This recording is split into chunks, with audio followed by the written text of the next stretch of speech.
All right, guys, hello. We finally have GUG in our hands. It is finally out. And with that, I thought it would be fun to go back and revisit the tutorial, kind of show you guys what has changed about the game, and really just kind of give a little quick start guide for those who have not played GUG before and are just trying to figure out how to get started. So, the first thing you're going to do is drag your default GUG up here to the wilds to get a run started. And then you'll load into the first biome that you're going to be playing. We're here in the Grotto. It gives you a bioanalysis, which is essentially just keywords related to the enemy GUGs that you might be fighting. Remember, a lot of these enemy GUGs are going to be created by other players, so they might have some crazy effects. And some of them might just be default stuff like the GUG or the rock that you'll see in every single run. But to get started, you're going to click this teardrop-shaped button on the lower right. That takes you to the amniotic pool. Now this is where the whole gimmick of GUG happens. This is where you transform these little default GUGs, or even the GUGs you've created later on, into something new. And the way you do that is you just drag them onto that slot there, and then you're going to type in a set of keywords. It can be one word, multiple words. The only limit is 20 characters. It's not language limited. You can type in any language, and the machine learning model will understand what you're saying there. And really, your imagination is the limit. You can type in very, very meta things like kills all enemies, it will understand that. Or you can just have fun, like if you want a giant Batman cloner, maybe it makes giant Batman clones. You will never know until you generate it, but once you've generated a set of keywords, those will be the same forever. So if you discover a really OP GUG, then you can use that OP GUG in future challenges and things like that. For this tutorial, let's try to keep it simple. Let's do something like a super mega pumpkin. And this screen is where you'll go as soon as you press enter to start generating. This is where you'll see the effect slowly be made by the model, as well as the image that will come to represent your GUG. It will get an ability name down here on the bottom of the ability, and up top you'll get the name of the GUG itself. Sometimes this will change, sometimes it will not. It really just depends on how complicated the effect is and how much the game has to edit it in order for it to function.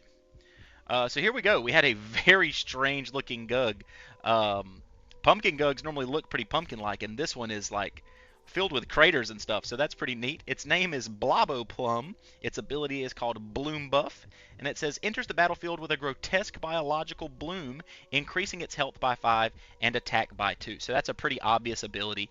It is obviously going to be just gaining stats when it enters the battlefield. So playing this creature is what buffs it. That's awesome. So you'll see it also got a stat increase. That's going to happen anytime you transcend a GUG. And you can only transcend once per amniotic pool. So now we'll leave here and we'll head into our first battle. All right, so this is the battlefield. Sometimes the number of spots will change, but other than that, the battlefield will generally look the same. This over here is how you can see what statuses are currently on for the battlefield. This is your graveyard over here. Mother Marula is your player character, so this is your health. Currently you have 10, and then you have Glug, which is the currency of the game, and currently we have 0. This is your pool on the back line here, and based on how many GUGs you have, you unlock buffs that you have for not competing. So if we just pressed go right now and didn't fight, each of these would gain 1 health. But doing that, this would move forward and it's going to attack Mother Morla, and we're going to take some damage. We don't want that to happen. So what we'll do is we know this guy's going to get buffed, so we're going to drag him right here. And as you'll see, that buff does happen. He's much healthier now. And I'm going to drag this one over here, and the reason I'm doing that is because I can see that this one is gaining +1/1 when it enters, and so I can see that my 3 attack will kill him, even though it takes the 3 damage. And having this one in an unopposed spot lets him farm this glug, which is our currency. So the way that you make currency in this game to spend in the shops is by fighting an unopposed spot, at which point the GUGs will form glug. All right, so if we click attack, he'll move forward. All right, we get that 8 glug from him attacking, and that one will kill that one. Now, that round is over. So we are unopposed in both lanes, which means we'll be able to farm up 11 glug this turn, or I could pull them out and let them both gain a health. That's kind of one of the main strategic choices you have to make on a normal run of GUG, is figuring out, should I keep them in, should I keep them out? I don't like being below 5 health, so I'm going to pull out my regular GUG, and I'm going to let my Bloboplum here keep farming up that nectar. So I'm going to hit attack again. We'll see a new one has moved in. You can hover them to read their abilities. If you're not exactly sure what an ability does, you can always right-click on a GUG, which will lock that menu, and you can hover over the effect. Then you can read exactly what it does. All right, so I think we're safe to continue here. I would like to keep farming up that health, trying to get him close to 5. So we will go through the attack phase. Obviously, he'll take the damage from the combat, but we're still at a nice, healthy 16 health. All right, no more enemies left, which means we have been successful. So we get to move on to a shop. Sometimes you'll have a choice here, sometimes you will not. All right, so in a shop, things function just like in combat, except there is no farming glug. There is only purchasing. So we can buy this Blastalil here. He has 10 health to attack. So the way you purchase something is you just drag the GUG in front of it. It doesn't matter which one you use, and you click buy. It will grab that, add it to our team, and now we have this Blastalil. These are health potions, which not only heal the GUG that buys them, but also your Mother Marula. And overhealing is a thing in this game. So these are both 5 for 4. So if we purchase one of those, we can have our normal GUG here gain 4 health. And so will Mother Marula. So he goes up to 9, and she goes up to 14. You might have noticed this.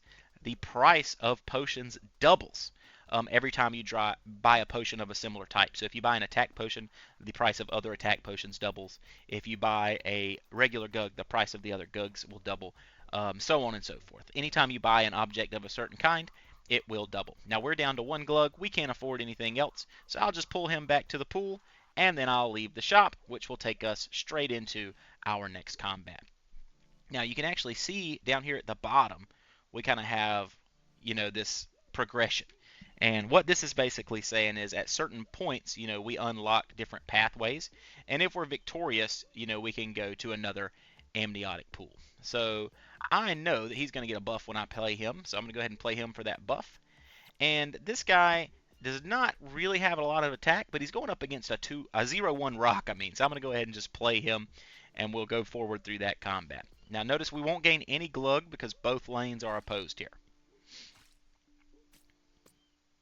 All right, now this is that guy that's going to get buffed to a 3-3. So what I'm going to do is pull out my Blastalil.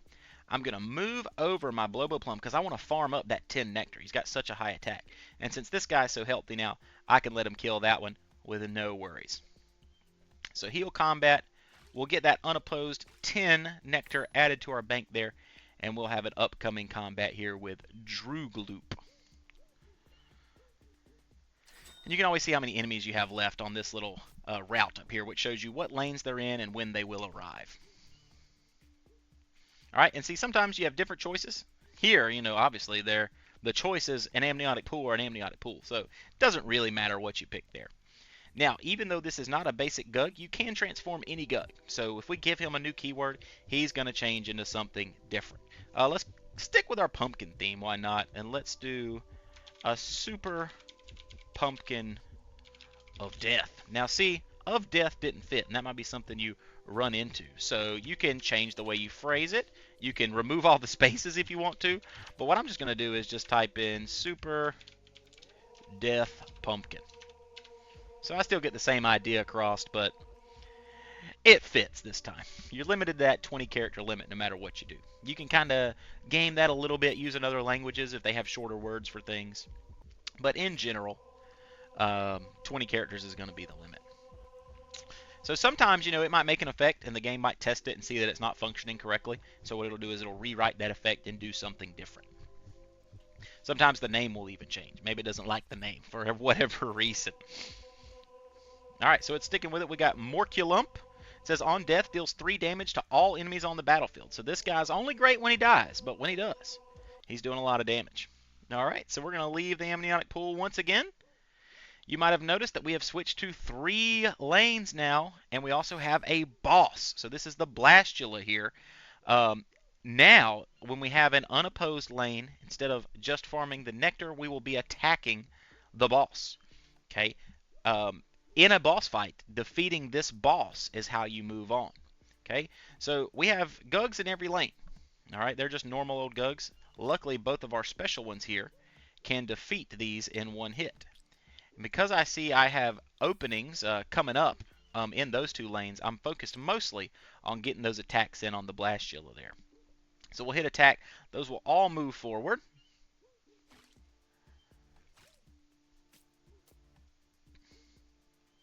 All right, he's still going to survive. So I'm going to leave him in there. We're going to take out these 2 rocks.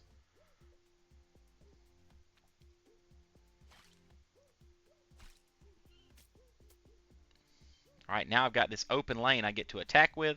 I only need to do 10 damage. I don't want this guy to die, though, so I'm going to pull him out, move this one over.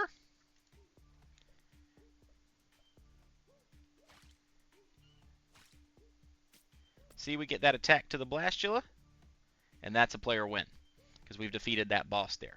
Now, in this situation, sometimes there's different types of shops. So they might boast that they're selling certain kinds of potions or they're selling GUGs. But, the contents of the shops are random. So, your choice here matters, but you'll never know if you made the right one. But that's essentially everything there is to GUG. The bosses will change. Some of them have different gimmicks that you have to figure out. Some of them do different things. It's just really the adventure is figuring out what exactly you can do with all the different GUGs. There are lots of different tactics. Like I said, you can go very, very meta with the naming. You can use programming terms. You can use different languages. So it's really, really fun. A big part of the game for me is trying to get the coolest looking GUGs or GUGs that look a specific way. But if you guys have any questions about the game, just drop them down in the comments. I'll do a follow-up video probably with a lot more in-depth description of how to play and the strategies and things. I'm not very good at the game. I just really like playing the game. So I hope you guys enjoyed the video. As always, y'all have a good one, and I'll see you again next time.